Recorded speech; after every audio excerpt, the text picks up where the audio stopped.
అదే RTV app వార్తల్ని క్షణాల్లో చదివే అవకాశం ఉంటుంది. ఒక న్యూస్ పేపర్, ఒక టెలివిజన్ ఛానల్ మీ చేతుల్లో ఎప్పుడూ ఉంటాయి.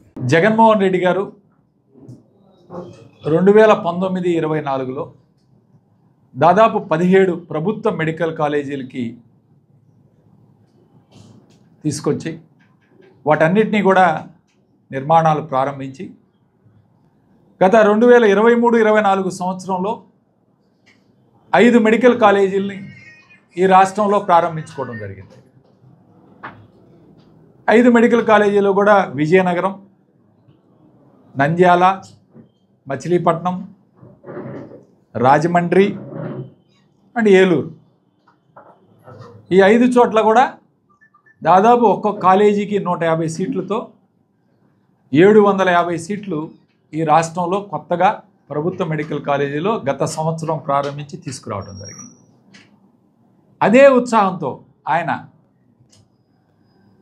ఈ సంవత్సరానికి అంటే 2024-25 సంవత్సరానికి కూడా 5 మెడికల్ కాలేజీలు 750 సీట్లు ప్రభుత్వ మెడికల్ కాలేజీలో తీసుకురావడానికి హాస్పిటల్స్ నిర్మాణం పూర్తి చేసుకోవడం, ఇండియన్ మెడికల్ కౌన్సిల్కి అప్లై చేయటం, ఇవన్నీ కూడా జరిగింది. అయితే ఎలక్షన్ రావటం, ఈరోజు ప్రభుత్వం మారటం వలన ఈరోజు ఈ 5 మెడికల్ కాలేజీలకు కూడా ఈ ప్రభుత్వం ఏది కూటమి ప్రభుత్వంలో భాగస్వామి అయ్యుండి కూడా ఎక్కడా కూడా ఒక ప్రయత్నం కూడా చేయకపోవడం చాలా దారుణం. ముఖ్యంగా ఇండియన్ మెడికల్ కౌన్సిల్ పులివెందులకు 50 సీట్లు, అట్లానే పాడేరుకి 50 సీట్లు మేము ఇస్తామని చెప్పి వాళ్ళు అనుమతితో లేఖ రాసిన ఈ ప్రభుత్వం మాకొద్దు, పులివెందుల్లో 50 సీట్లు మాకొద్దు, మేము ఈ సంవత్సరం అడ్మిషన్స్ చేయలేమని చెప్పి తిరిగి ఎన్ఎంసీకి, నేషనల్ మెడికల్ కౌన్సిల్కి లెటర్ రాయటం అనేది చాలా దారుణమైన అంశం. ఏమిటి మీకు వచ్చిన నష్టం ఏమిటి నేను అడుగుతా ఉన్నాను. ఈ రాష్ట్రంలో నేను కూడా ఒక డాక్టర్గా చదువుకున్నాను. నేను చదువుకున్నప్పుడు ప్రభుత్వ కాలేజీలో 500 ర్యాంక్ రూపు వస్తేనే మెడికల్ కాలేజీలో సీట్ వచ్చేది. ఈరోజు ఆ తర్వాత ఎక్కడ కూడా ప్రభుత్వ మెడికల్ కాలేజీ స్థాపించడం జరగలేదు ఈ రాష్ట్ర చరిత్రలో. ఈ రాష్ట్ర చరిత్రలో దాదాపు 40 సంవత్సరాల నుంచి ఈ విధంగా నేను అనుకోవడం ఏ రాష్ట్రం కూడా తిరిగి లెటర్ రాయటం అనేది జరగదు. ఎవరైనా సీట్లు ఇస్తే ఉపయోగించుకుంటారు తప్ప దీన్ని మాకు వద్దు అని వెనక్కి రాసే కార్యక్రమం ఒక్క ఆంధ్రప్రదేశ్ రాష్ట్రమే జరిగింది. అది కూడా ఈ కూటమి ప్రభుత్వంలోనే జరిగిందని చెప్పి నేను చెప్పదలుచుకున్నాను. అవును, పిహెచ్సి స్టాఫ్ నర్సు స్ట్రైక్లో ఉన్నారు. వాళ్ళందరూ కూడా ఇప్పుడు రిక్రూట్ చేసిన ఏఎన్ఎంలు డైరెక్ట్గా కాంట్రాక్ట్ బేస్లో తీసుకొని వాళ్ళకి ప్రమోషన్లు ఇచ్చే కార్యక్రమం చేస్తూ ఉన్నారు. అంతకుముందు పనిచేస్తున్న వాళ్ళందరూ కూడా ఇబ్బంది పడుతున్న నేపథ్యంలో ఖచ్చితంగా మీరందరూ కూడా ఒకటే గుర్తుపెట్టుకోవాలి, గతంలో పనిచేసిన వాళ్ళు అనుభవంతో ఉన్నారు, ఎక్స్పీరియన్స్తో ఉన్నారు. వాళ్ళకి ప్రమోషన్స్ ఇచ్చి వాళ్ళందరూ ఫిల్ చేసిన తర్వాత ఎవరైనా ఉంటే కొత్త వాళ్ళని తీసుకోవాలి తప్ప డైరెక్ట్గా లేటరల్ ఎంట్రీలో వీళ్ళందరినీ తీసుకొని ముందుకు పెట్టే కార్యక్రమం చేయకూడదని చెప్పి కూడా ఈరోజు నేను కోరుతున్నాను.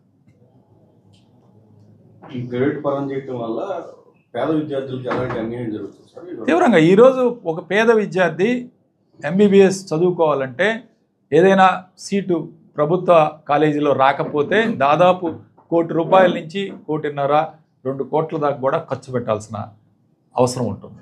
కాబట్టి పేద విద్యార్థులు ఉచితంగా చదువుకు ఎంతోమంది ఉన్నారు. ఇవాళ తల్లిదండ్రులు చదివించి నీట్ ఎగ్జామ్స్ చిన్నప్పటి నుంచే వాళ్ళు కలలు కానీ డాక్టర్ కావాలని, తర్వాత వాళ్ళని ఇంటర్మీడియట్లో లాంగ్ టర్మ్ కోచింగ్స్, తర్వాత షార్ట్ టర్మ్ కోచింగ్స్, కోచింగ్ సెంటర్లో సంవత్సరానికి ₹2,00,000 పెట్టి చదివించుకొని వాళ్ళందరినీ కూడా ఈరోజు ఒక వైద్య వృత్తిలో చూడాలని కోరుకున్న తల్లిదండ్రుల ఆశలు నిరాశలయ్యే కార్యక్రమం.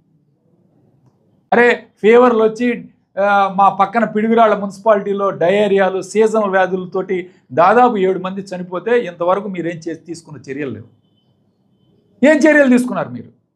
ఈరోజు సీజనల్ వ్యాధులు, డెంగ్యూ, మలేరియా, జ్వరాలు గ్రామాల్లో కూడా విస్తృతంగా ఈరోజు విజృంభిస్తుంటే ఈ ప్రభుత్వం ఏం చర్యలు తీసుకుంది? పిహెచ్సిస్కి వెళ్ళే స్టాఫ్ నర్సులు నిన్న మొన్న ధర్నా చేస్తున్నారు, డాక్టర్లు ధర్నా చేస్తున్నారు. ఈరోజు స్పెషలిస్ట్ సేవలు దాదాపు 150 మంది డాక్టర్లు మీరు రిమూవ్ చేశారు మీ ప్రభుత్వం రాంగ్లోనే. ఏం తప్పు చేశారు? జగన్మోహన్ రెడ్డి గారు పక్కా ప్రణాళికతో. అలానే ఈరోజు ప్రైవేట్ మెడికల్ కాలేజ్ మీరేమన్నారు, కొత్తగా మెడికల్ కాలేజ్ని కూడా పీపీపీ మోడ్లో ప్రైవేట్ అండ్ పబ్లిక్ రంగంలో ఇద్దరం కూడా అనుసంధానం చేసి ప్రైవేట్ భాగస్వామ్యానికి అప్పచెప్తూ ఉంటున్నారు. దీనివల్ల ఏం జరుగుతూ ఉంది ఈ రాష్ట్రంలో? ఈరోజు ప్రజలందరూ కూడా ఒకసారి ఆలోచించాలి. ఒక్కసారి ప్రైవేట్ రంగం వాళ్ళు ఈరోజు జగన్మోహన్ రెడ్డి గారు ప్రభుత్వ డబ్బుతో నిర్మాణం చేశారు ఈ కాలేజీలని. వీటిని మీరెవరండి ప్రైవేట్ భాగస్వాములకు అప్పచెప్పడానికి? ఇది భావ్యమేనా? ప్రభుత్వం డబ్బు తీసుకొచ్చి ఈరోజు కాలేజీలు హాస్పిటల్ నిర్మాణం చేస్తే మీరు ఒక ప్రైవేట్ భాగస్వామికి అప్పచెప్తా ఉన్నారు. ప్రైవేట్ భాగస్వామి రంగంలోనే మేనేజ్మెంట్ కోటా అంటారు. 50% సీట్లు అమ్ముకోవడానికి వాళ్ళు సిద్ధపడతారు. అంటే 50% సీట్లు మనం కోల్పోతున్నాం పేద విద్యార్థులకి. ఈ 2550 సీట్లో 50% అంటే సుమారు 1300 సీట్లు మీరు ప్రైవేట్ భాగస్వామిలో బి కేటగిరీ, సి కేటగిరీ అమ్ముకోవడానికి ఈరోజు మీరు అవకాశం కల్పిస్తున్నారు. అంటే మీ అనుమాయులకి, మీ పార్టీకి భజన చేసే వాళ్ళకి ఈరోజు కాలేజీలు అమ్ముకొని వాళ్ళు సంపాదించుకొని మీకు ఎన్నికల్లో పెట్టుబడులు పెట్టడానికి మీరు సిద్ధం చేసుకున్నారు. కానీ జగన్మోహన్ రెడ్డి గారు అలా చేయలేదే. ప్రభుత్వ కాలేజీలు పేద విద్యార్థుల కోసం 2550 సీట్లు ఈరోజు ఆయన తీసుకొస్తానంటే మీకే నష్టం జరిగింది ఇవాళ? మీరు ఎందుకు ప్రైవేట్ భాగస్వామికి ఈరోజు కాలేజీలు అమ్మాలని చూస్తున్నారు? ఇది చాలా ఘోరమైన తప్పు. దాదాపు ప్రైవేటీకరణ చేయొద్దు దయచేసి. ప్రభుత్వ మెడికల్ కాలేజీలుగానే వీటిని ఉంచాలి అని ఈరోజు మేము డిమాండ్ చేస్తున్నాం వైఎస్ఆర్ కాంగ్రెస్ పార్టీ. అంతేకాదు ఇవాళ మీరు ప్రైవేట్ మెడికల్ కాలేజీలు, ప్రైవేట్ మెడికల్ కాలేజ్ ప్రైవేట్ వాళ్ళకి అప్పచెప్తే ఏం జరుగుతుందండి? ఒక పేషెంట్ ఇవాళ హాస్పిటల్కి వెళ్తే ప్రైవేట్ మెడికల్ కాలేజ్ అయితే ఛార్జీలు కలెక్ట్ చేస్తారు. యూజర్ ఛార్జీలు అంటారు. సిటీ స్కాన్ కింద, ల్యాబ్ కింద, ఓపీ కింద, ట్రీట్మెంట్ కింద డబ్బులు కలెక్ట్ చేస్తారు. ఇవి కట్టడానికి వాళ్ళు సిద్ధంగా ఉంటారా? పేదవాడికి ఎక్కడ న్యాయం జరుగుతుంది? అదే ప్రభుత్వ మెడికల్ కాలేజీలు అయితే ఈ ట్రీట్మెంట్ అంతా కూడా ఉచితంగా అందిస్తారు. ఉచితంగా వాళ్ళకి సేవలు అందించాలి.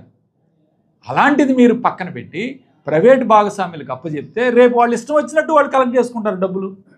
ల్యాబుల దగ్గర నుంచి సిటీ స్కాను, ఎంఆర్ఐ స్కాను, అట్లానే ట్రీట్మెంట్ ఖర్చులు. మళ్ళీ వీటన్నిటికీ కూడా పేద పేషెంట్లు ఎవరైతే ఈరోజు ట్రీట్మెంట్ కోసం వస్తారో ఈ మెడికల్ కాలేజీల్లో వీళ్ళందరి దగ్గర నుంచి డబ్బులు కలెక్ట్ చేసే కార్యక్రమం. ఉదాహరణకి పిడుగురాళ్ళలో మెడికల్ కాలేజ్ ఉంది. ఇవాళ అక్కడికి వచ్చే వాళ్ళందరూ కూడా పేదవాళ్ళు ఉన్నారు. మాచర్ల, పల్నాడు ప్రాంతం నుంచి వాళ్ళందరి దగ్గర మీరు డబ్బులు కలెక్ట్ చేసుకోవడం ప్రారంభిస్తే వాళ్ళు అక్కడికి రాగలరా? ట్రీట్మెంట్ చేయించుకోగలరా? ఏమిటి మీ ఆలోచన? ఏమిటి?